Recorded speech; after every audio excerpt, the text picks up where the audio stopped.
सालों से पहाड़ों में एक तनाव पक रहा है पानी पर। अंग्रेज़ों के राज में इसका बीज बोया गया। कॉलोनियल इंजीनियरिंग के इस्तेसाली तरीकों से अब वक्त के साथ साथ ये हक तलफी पर उतरा है। पानी की सबसे बड़ी प्रॉब्लम है, यहाँ पीने का तो है ही नहीं। तहाई जुल्म हो रहा है इन लोगों के साथ। हमें मिले पानी पहले, फिर मरी वाले ले जाएं। ये अभी 3 लाइनें 8 इंच की एक लाइन जा रही है, एक 9 इंच की जा रही है।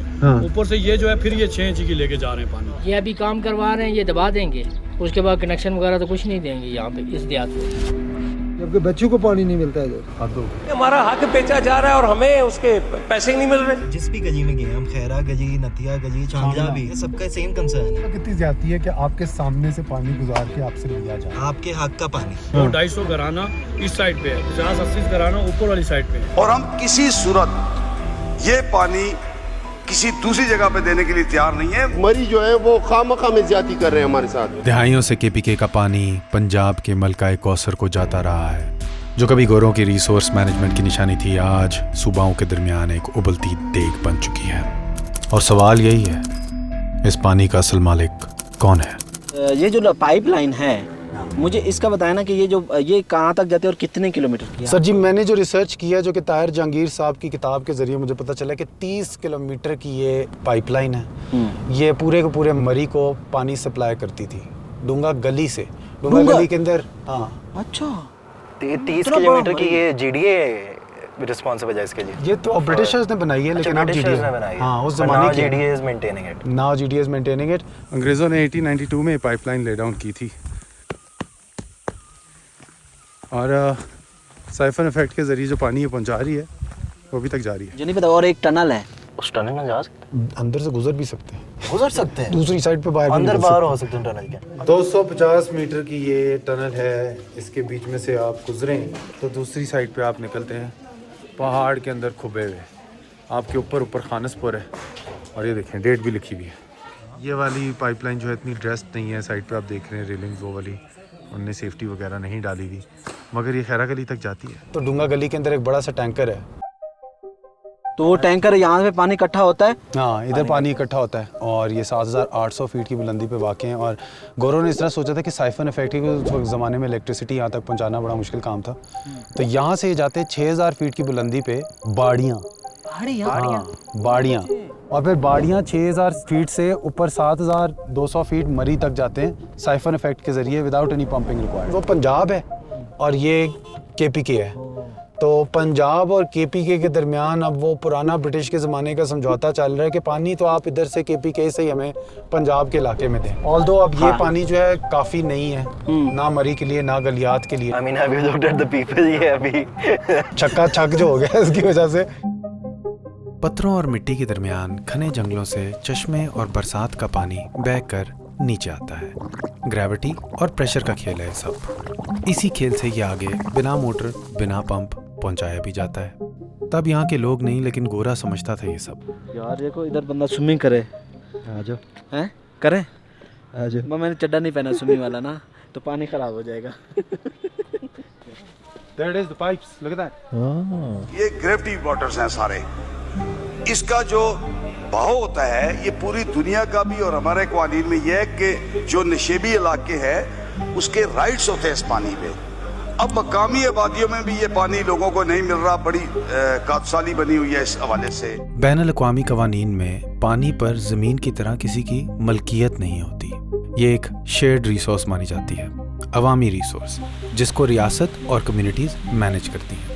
यूएन, इंडियन सुप्रीम कोर्ट और दुनिया भर के हाइड्रोलॉजिकल कवानीन इस पर मुत्तफिक हैं। मतलब अमूमन एक जगह को आबाद ही इसलिए किया जाता है क्योंकि उसके अंदर पानी की सप्लाई होती है। येट हमारी माएँ बहनें रात को 2 बजे 3 बजे चश्मों पे सरों पे गागरे रख के वो चश्मे से जाके पानी लेते हैं, लेकिन मरी वाला पानी हमें नहीं मिला। हम बहुत महरूम है पानी से। तो नीचे से गाड़ियों में भर कर लाना पड़ता है नीचे वाले गाँव से। वो तो 2-3 हज़ार रुपये किराया लेते हैं हमसे। पानी का 1-2 कनेक्शन हमको मिल जाए ना तो अच्छा, चलो हमारा काम भी चलेगा। 1891 से 94 के दरमियान ब्रिटिश सेक्रेटरी ऑफ स्टेट ने फाइनेंस की थी ये पाइप्ड वाटर सप्लाई स्कीम, ताकि ये मरी के कंटोनमेंट को और उसके नेबरिंग हिल कैंप्स को वाटर सप्लाई कर सके। साफ तो है और एक कोई गंदा अंडा है।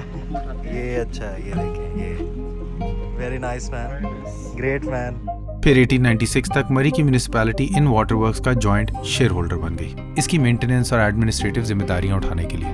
मगर इस इन्वॉल्वमेंट के अलावा कोई इंटर प्रोविंशियल या पब्लिक कॉन्ट्रैक्ट नहीं बनाया गया था। ये आप देख रहे हैं, ये इन्होंने खुद बनाई है, ये पत्थर गोरों के ज़माने की बनी है। जब उनको पता चला कि यहाँ पे कच्ची मिट्टी है, उन्होंने ये दीवार पूरी इस तरह बना दी, तो ये कुछ नहीं हो सकता, इसको गिर नहीं सकती। जहाँ पे पूरे अच्छे वाले पत्थर हैं वो मतलब कि ये चट्टान काट के बीच में से गुजरे हैं। यस, हाँ, और ये चट्टान भाई टूट नहीं सकती, बुर नहीं सकती, तो वो फिर चल रहा है। तकसीम से पहले यानी कि पाकिस्तान इंडिया बनने से पहले इस स्कीम को एक्सपैंड कर दिया गया मरी के कहने पे, और एक जॉइंट वाटर बोर्ड बना दिया गया 1931 में, ताकि डूंगा गली के वाटर सिस्टम को मैनेज किया जा सके।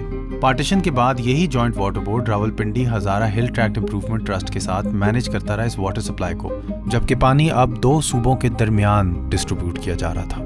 फिर 1973 के कॉन्स्टिट्यूशन में ये इंप्रूवमेंट ट्रस्ट डिसॉल्व हो गया, और ये ब्रिटिश राज के ज़माने के जॉइंट वाटर बोर्ड्स और सारी ये कॉलोनियल अरेंजमेंट्स जो हैं, ये लीगल स्टैंडिंग अपनी लूज कर गई। मगर पंजाब और तब के NWFP के दरमियान कोई नई एग्रीमेंट नहीं बनाई गई। फिर 1996 में KPK ने GDA बनाई, गलियार डेवलपमेंट अथॉरिटी, ताकि वो सूबे के इस हिस्से का ख्याल रख सके। मगर पंजाब फिर भी ये डूंगा गली का पानी, जो कि अब KPK का पानी है, किसी भी लीगल और फाइनेंशियल एग्रीमेंट के बगैर इस्तेमाल करता रहा। कि वो पानी उठा के नहीं लेके जा रहे, हम उन्हें पंपिंग करके देते हैं अपने खर्चे से और फिर उनको पेश करते हैं। GDA जो पंपिंग करती है उस पे जो खर्चा आता है, वो रेवेन्यू तकरीबन इस वक्त अंदाजन जो है वो 60 अरब रुपए के करीब बनता है। वो खर्चा भी नहीं देते, वो अपना वहाँ पे लोगों से टैक्स कलेक्शन करते हैं पानी के मद में। पब्लिक हेल्थ जो मरी का है, जो पंजाब का है, 50 किलोमीटर दूर से उन लोगों का हक मार के उन लोगों का पानी आप ले जाते हैं, जिसके बदले में आपने उनको एक पैनी नहीं दी। सुप्रीम कोर्ट के फैसले के मुताबिक करीब 40 से 50 अरब रुपए का उन्होंने हमारी रॉयल्टी को जस्टिफाई किया कि ये पैसा इनके बनता है। पंजाब जो पानी ले जाता है उसके ऊपर कोई इतराज़ नहीं है, जो इतने सालों से चल देखिए, रहा है। एतराज़ क्यों नहीं है? पहले तो इस एरिया को मिलना चाहिए ना, तो जब यहाँ पे पानी की किल्लत पूरी होगी तो तभी आगे जाएगा ना पानी। ये सारा पानी जो है ना, वो कह रहे हैं कि हमारा मरी ले जाता है। हाँ। आपने रास्ते में देखा होगा कि जो बड़े बड़े पाइप है वो रोड्स के किनारे पड़े हुए हैं। गवर्नमेंट का पूरा फोकस है कि बल्क वाटर स्कीम को जो है ना दोबारा बहाल किया जाए, और अगर वो स्कीम बहाल हो जाए तो ये पानी जो है ना मरी में कभी भी आपको जो है ना पानी की कमी महसूस नहीं। बल्क वाटर स्कीम के मुताबिक दरियाए जेलम से लेके 30 किलोमीटर की एक पाइपलाइन मरी तक की बनाई जाएगी, जो कि 2000 फुट की बुलंदी से 7000 फुट की बुलंदी तक पानी पहुंचाएगी, यानी कि पंपिंग करनी पड़ेगी। लेकिन मसला तो ये है कि ये अरबों रुपए का जो ये मंसूबा है और इसके तमाम लवाजमात जो है वो पूरे हैं, जिनमें पाइप जो है आज 17 साल से रोड के ऊपर पड़े हुए हैं और मट्टी से जंग आलूद हो चुके हैं, और ये मंसूबा जो है आज तक पाया तकमील तक नहीं पहुंच सका है। इस मंसूबे को जो है वो सियासत की नज़र हो गया है, जिसकी वजह से आज जो है आज भी लोग परेशान हैं और पानी के लिए स्ट्रगल करते हुए नजर आते हैं। 2004 में इस बल्क वाटर स्कीम का आगाज हुआ। 2008 में हुकूमत चेंज होने पे इसको बंद कर दिया गया। 2013 में नवाज शरीफ साहब के कहने पे इसको फिर से रिवाइव किया गया। 2020 में इसकी कॉस्ट जो 3 अरब थी शुरू में, वो अब 7 अरब की अप्रूव हो गई फिर से। 2022 से 23 के दरमियान शहबाज शरीफ साहब ने फिर से इसको अप्रूव किया, क्योंकि कॉस्ट और बढ़ चुकी थी, तो चलो फिर 2024 आ गया, और 20 साल बाद ये प्रोजेक्ट अभी अंडर डेवलपमेंट ही है। जनाब स्पीकर, मेरे हल्के का इस टाइम सबसे बड़ा जो इशू है वो पानी और फॉरेस्ट कटिंग है। इनने KP असेंबली में उसके ऊपर एक इशू उठाया, वो 2.5 अरब की स्कीम स्क्रैप करने की कोशिश की, सिर्फ क्योंकि वो कोसार के लोगों को पानी मिल रहा था। बड़े अफसोस के साथ कहना पड़ता है कि ये बहुत बड़ा जुल्म किया गया मेरे लोगों के साथ। हर नई गवर्नमेंट इस बल्क वाटर स्कीम के प्रोजेक्ट को पिछली गवर्नमेंट का सौतेला समझ के ट्रीट करती है। नतीजन ये होता है कि इसको पॉज किया जाता है, रिव्यू किया जाता है और फिर री लॉन्च किया जाता है, ताकि नई गवर्नमेंट इसका क्रेडिट ले सके। इन्फ्लेशन और इसका रीडिज़ाइन इसको और महंगा बनाते जाते हैं, और पंजाब जो है वो रेडी नहीं होता बजट एलोकेशन के लिए। पंपिंग स्टेशन के ऊपर ज़मीन के मसाइल, टेंडर और कॉन्ट्रैक्ट्स के ऊपर डिस्प्यूट और डिलेज चलते रहते हैं। टेक्निकल चैलेंजेस पाइपलाइन को रूट करने की कोटली सतियाँ से। फिर कॉन्ट्रैक्टर्स जो हैं वो एक से ज़्यादा दफ़ा वैसे ही उठ के चले गए क्योंकि उनको पेमेंट ही नहीं मिली। और जब तक KPK से पानी आ ही रहा है तो लगता है कि पंजाब के लोगों को महसूस तो नहीं हो रहा कि पानी का मसला हल किया जाए। मतलब कुछ लोगों ने शॉर्ट टर्म सोल्यूशन तो गलियात में भी निकाले हुए हैं।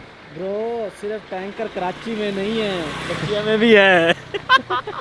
बस माफिया नहीं है यहाँ पे। और you don't know about it. Sorry, mafia. पूछते हैं इनसे पानी कहाँ से आता है, कहाँ जाता है? ये जो पानी अभी बह रहा है ना ज़्यादा, ये तो आलिया बारिशों का है। लेकिन 12 महीने जो पानी प्रॉपर चलता है वो चश्मों का पानी, जिनसे टैंक भरते हैं डूंगा गली वाले। अभी आपने एक बात बोली थी कि लोगों ने बोरिंग शुरू की है, बिल्कुल। तो क्या ज़मीन से भी पानी निकल रहा है? निकल रहा है। ये नसिया गली बाजार में भी 1-2 होटल वालों ने की है, पड़ोसी है मेरे, निकला है पानी। हाँ अच्छा, हाँ, तो मतलब ज़मीन का पानी भी अब इस्तेमाल शुरू हो गया है। बिल्कुल वो गैर कानूनी है, ये कर सकता है बंदा। हाँ, गलियात में जिन लोगों की ज़मीनों के नीचे बोरिंग से पानी निकल आए, उनके लिए पानी के इस मसले से थोड़ी सी रिलीफ तो होगी। पाइप सप्लाई से उनकी डिपेंडेंसी खत्म हो जाएगी। मगर ये इंडिविजुअल सोल्यूशन है और पब्लिक सोल्यूशन नहीं है। और पब्लिक के लिए तो ज़्यादा बोरिंग नुकसानदेह है, क्योंकि एक्वाफर्स लिमिटेड होते हैं और ज़्यादा बोरिंग से वो हमसायों के चश्मों को भी डिप्लीट कर सकते हैं। और ऊपर से अमीरों को एक्सेस मिल जाएगा, लेकिन गरीब फिर भी पिसा जाएगा। इसीलिए बोरिंग को भी रेगुलेट किया जाता है। मिसाल के तौर पे 2018 में पाकिस्तान सुप्रीम कोर्ट ने नेस्ले और पेप्सी को ₹1 पर लीटर चार्ज किया पानी को ज़मीन से एक्सट्रैक्ट करने के लिए। और इससे ये कीदा इस्टेब्लिश हो गया कि ग्राउंड वाटर फ्री प्रॉपर्टी नहीं है, ये एक पब्लिक ट्रस्ट की रिसोर्स है। ये यहाँ पे जो सरमादार हैं, बिल्डर हजरात हैं, उन्होंने पानी पे कब्जा किया हुआ, पानी उनके पास है, जबकि हकूक इन लोगों के, ज़मीनें हैं, सारा सिस्टम इन लोगों का। मकामी लोगों अब इस हद तक आ चुके हैं कि वो इस पानी के सोर्स जो है वहाँ से इसको डिस्कनेक्ट करेंगे। ये मसला अब सिर्फ पानी का नहीं रहा, इंसानियत का बन गया है। गलियात के लोग अपने ही चश्मों से महरूम हो रहे हैं, और जो 10% पानी उनको मिलना था हज़ारा हिल ट्रस्ट के मुआहदे के मुताबिक, वो भी एलीट के पाइपलाइंस में गायब हो रहा है। सोचो अगर ये सोर्स बंद हो गया तो मरी का शहर तो एक दिन में सूख जाएगा। सबसे बुरा मंजर तो यह है कि दोनों तरफ की अवाम एक दूसरे के मुकाबले में खड़ी हो जाएंगी। यही वक्त है कि हुकूमत, सिविल सोसाइटी और हम सब मिलकर आवाज़ उठाएं। पानी इंसान का बुनियादी हक है, ना कि किसी एक क्लास का ऐशो आराम।